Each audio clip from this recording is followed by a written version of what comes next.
Hi everyone. I have this one last interview from Shetland that I want to get to you in its audio form. There were a handful of listeners who asked that I release these in their entirety as audio episodes because they don't do YouTube. This interview didn't really fit with the last episode, both in theme and length, and I really need to take a break over Christmas and New Year's.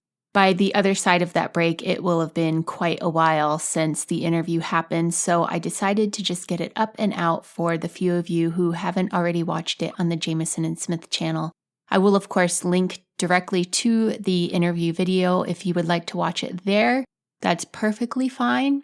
Before I send you into the interview, I want to remind you that we have the Tansy knit-along coming up starting on January 1st with Morehouse Farm.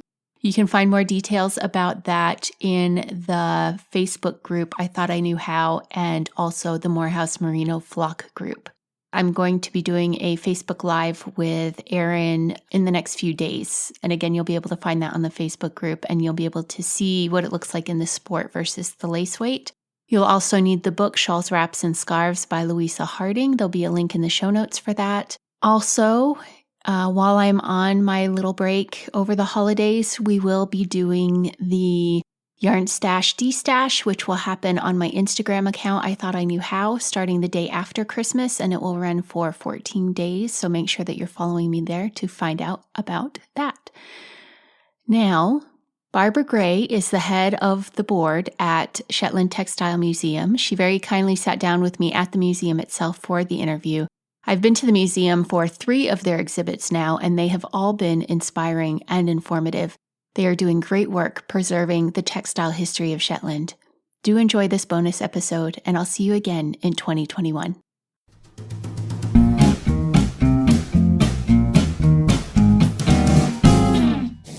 Hello, everyone. I am Anne Frost from the I Thought I Knew How podcast, and I am here in the Shetland Textile Museum to interview Barbara Gray, who is the chairman of the board of trustees for the museum.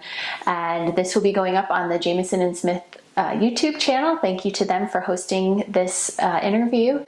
Barbara, thank you so much for sitting down with me today. That's quite right. I very much appreciate it, and I'm so glad that we're able to do this here in the museum. It's a lovely treat.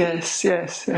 Now, I know everybody who's watching this is interested in knitting, but before we get to the knitting, I wanted to talk to you about some of the other fabrics, because this isn't just a knitting museum, this is a textile museum. That's right, yes. So many people don't realize that Shetland has a tweed industry tradition as well. Can you tell us about that? It was a big industry. It was really quite successful, and most of it was exported to America, and then they introduced tariffs, and it killed it off. When was this? I can't remember. I'm afraid. But it's building up again. We have a big loom downstairs, and that was the last. There's a company called Adies of Vaux. And they were quite a bit. They were quite an important weaving company, and that was their last working loom, and that was in the 1980s when they eventually gave up. Okay, so it was fairly recent. Yes. Okay. But there's been quite a revival. There's been a lot of interest in tweed. Tweed is making a comeback, which is really nice. So we've got a couple of people at Global Yell up at Andy Ross up at Global Yell. He's doing quite a lot, and Jamieson's were doing some, and then we've got individual weavers who do sort of small work at home.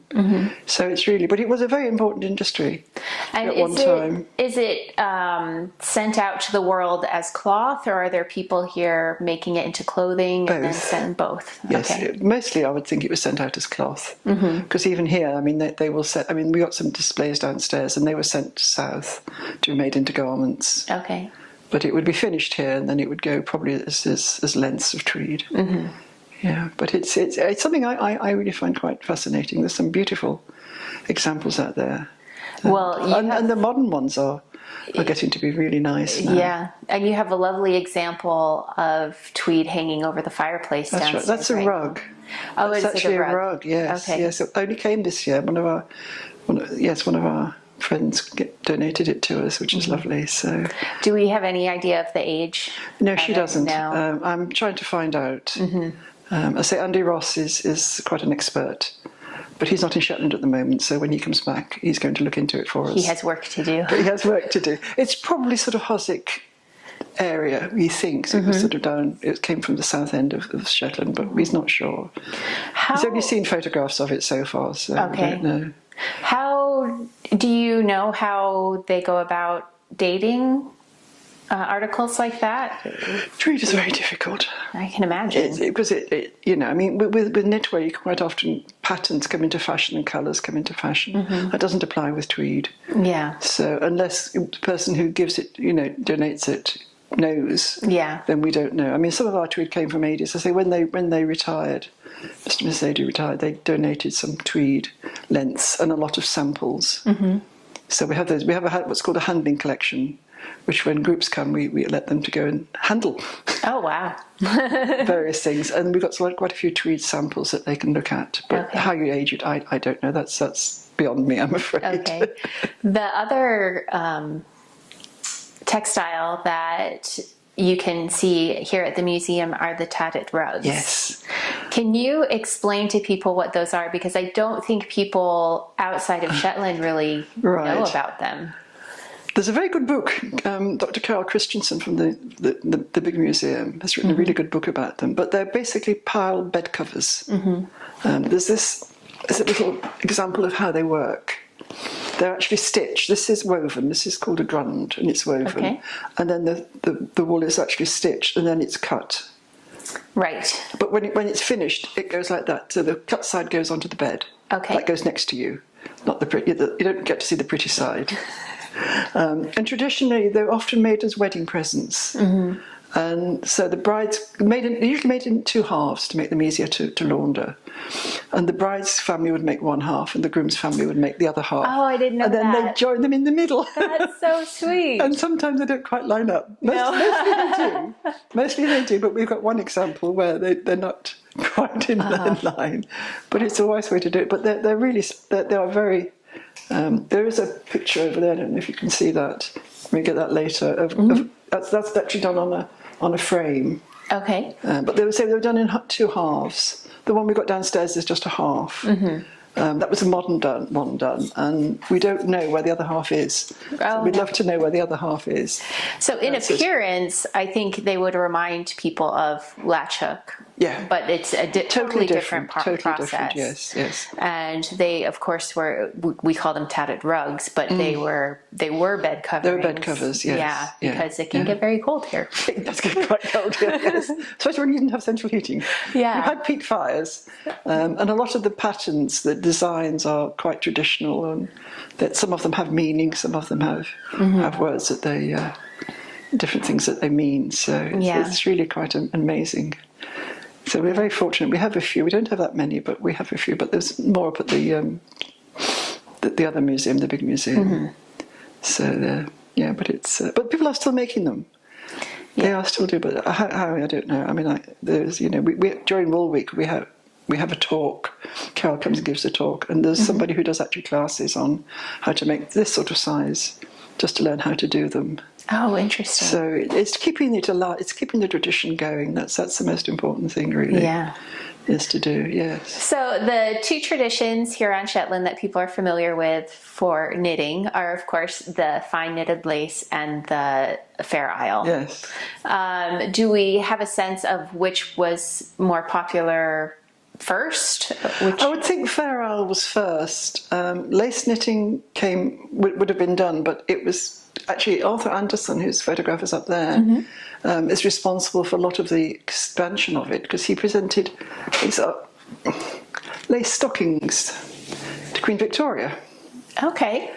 As a present, and and of course she had one, everybody else had to have them, and that really expanded the lace knittings to the extent where they could, because if they're knitting lace, they can't work on the croft as well because the hands. Yeah. So you had to be able to make enough money from the lace knitting to compensate for not working on the croft, because it would destroy your hands. He was actually born here in this building. Oh, interesting. Arthur Anderson. He founded P&O Ferries back in the 19th century, and he did a lot for Shetland. So was the lace knitting then knit more by women in town, working in town? Or in the crofts as well. No, on the crofts as well, yes. Okay. They just had to look after the hands. Stay out of different basically look jobs. after the hands was the most important thing, because it's so fine and it's very time consuming. But I mean, the crofts were run by families, so there were other people to help with the work. But so when they were knitting the lace, they didn't work on the croft, which was better. The Fair Isle was done originally, I would expect, for their own use. Because it's warm. Yeah, the double layer. You need the warmth, and then it started to sell it.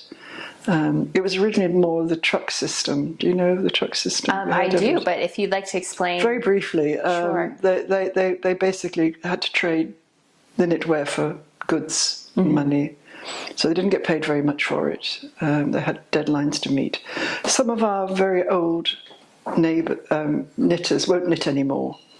Because they had to knit and they had to meet deadlines, and they needed to knit to make the money. Right. And once a cousin of my husband's, but she said once she got enough money, they didn't need to knit. She wouldn't knit again because it was just such a chore. It was such a big thing to do. You know, you have to. I mean, little girls would start knitting at about 4, and you know, you had to knit to eat. Right. Because life was pretty hard on the crofts. The crofts are never big enough to support a family, so you have to have other incomes like fishing and knitting, and it was an important part of surviving in Shetland. I mean, they had quite a stranglehold on the crafters. Yes, life was pretty tough.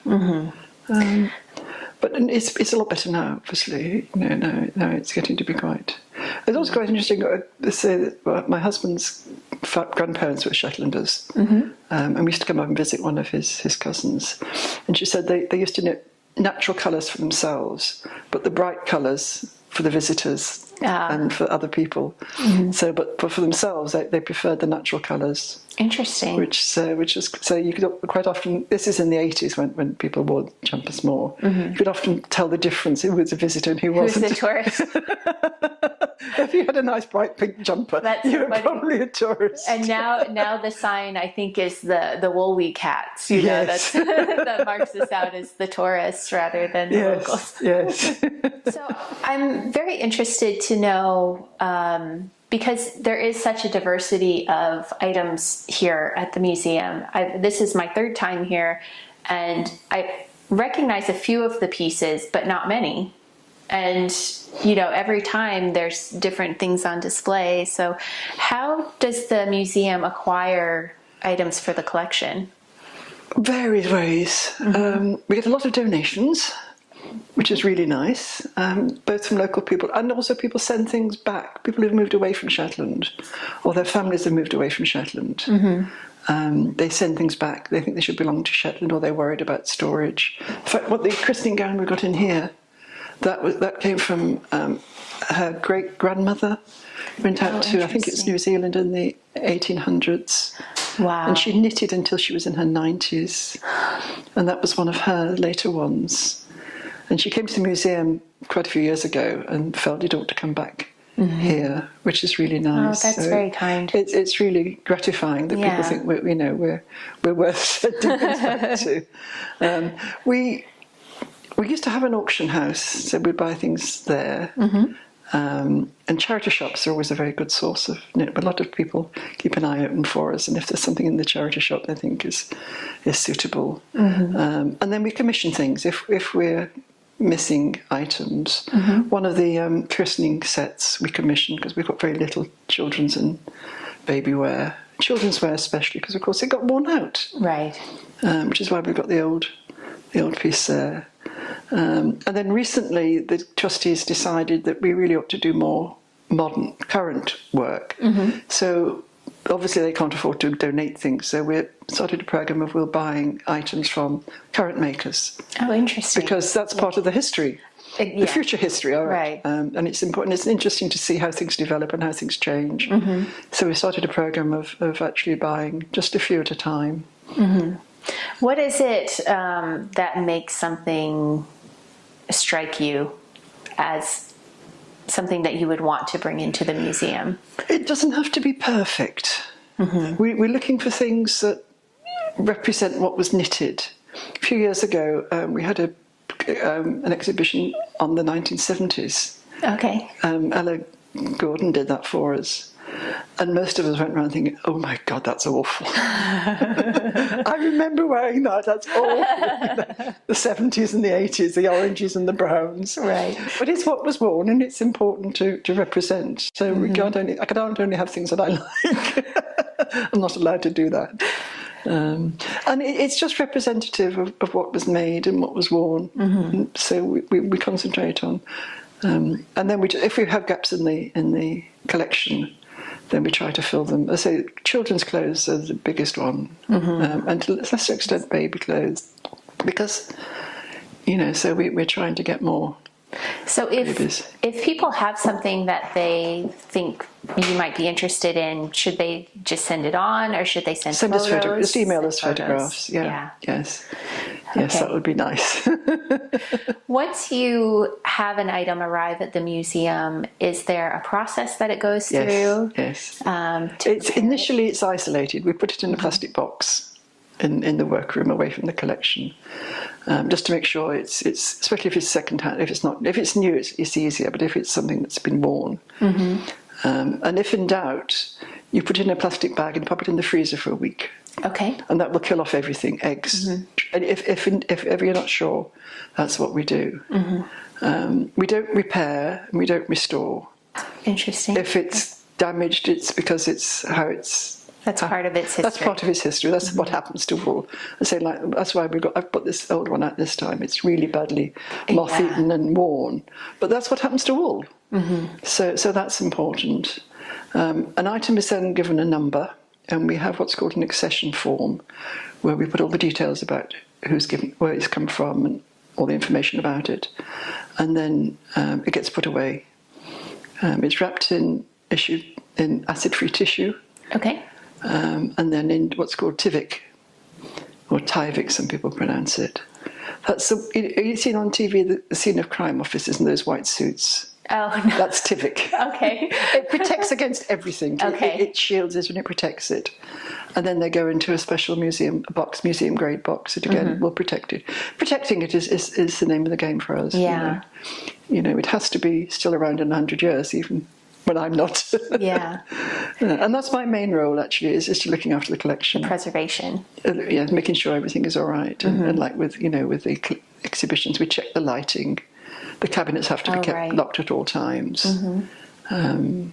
So we have to be careful because I'm noticing that the lighting has a barrier. There's actually a barrier between the light and the objects. Yes, we check the lighting levels because that can damage it. And this building is ideal because it's got little windows, so we don't get much sunshine. It doesn't keep us very warm, but it's good for the textiles.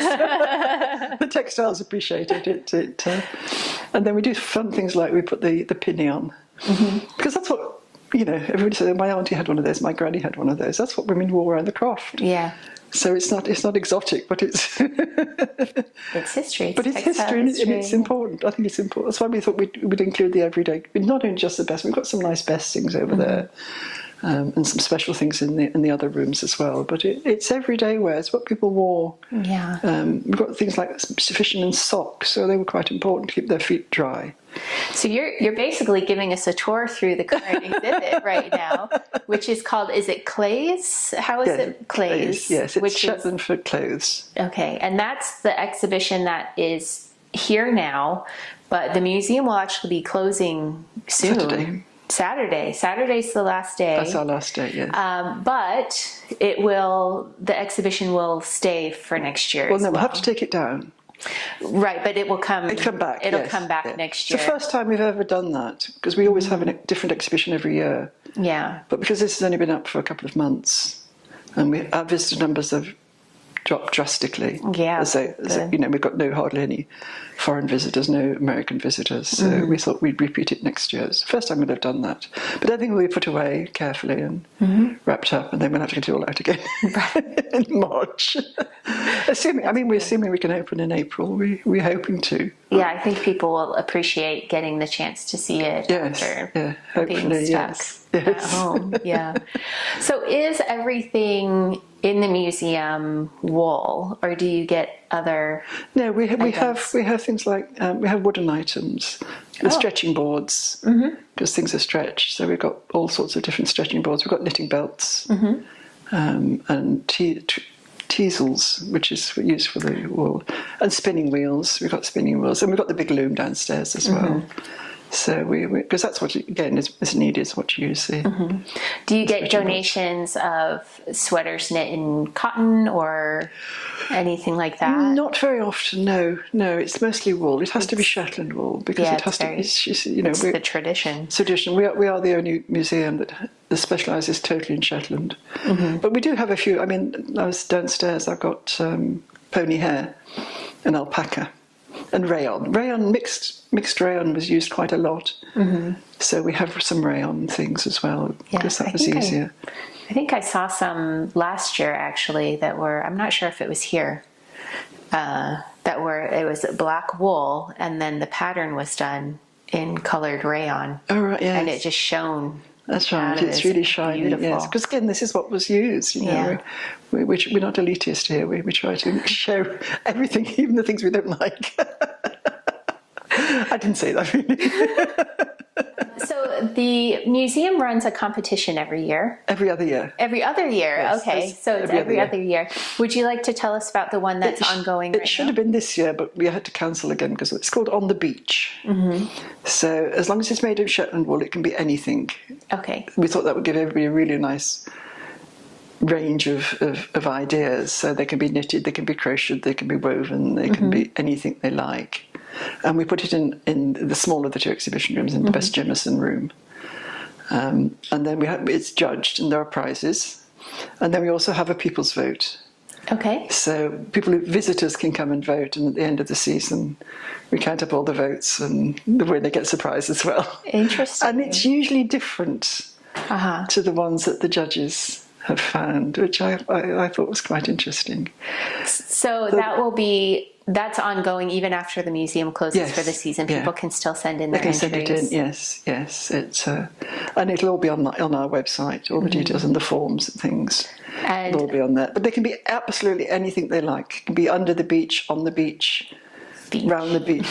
Beach covers everything, and that should be quite fun. Wonderful. Yes. So, do those entries come mainly from the UK, or do you get them from we've had them all over. We had 4 in before we had to close it, all from abroad. Oh wow! So we have none of the local ones have got round to it. A bit last minute, probably had better things to do.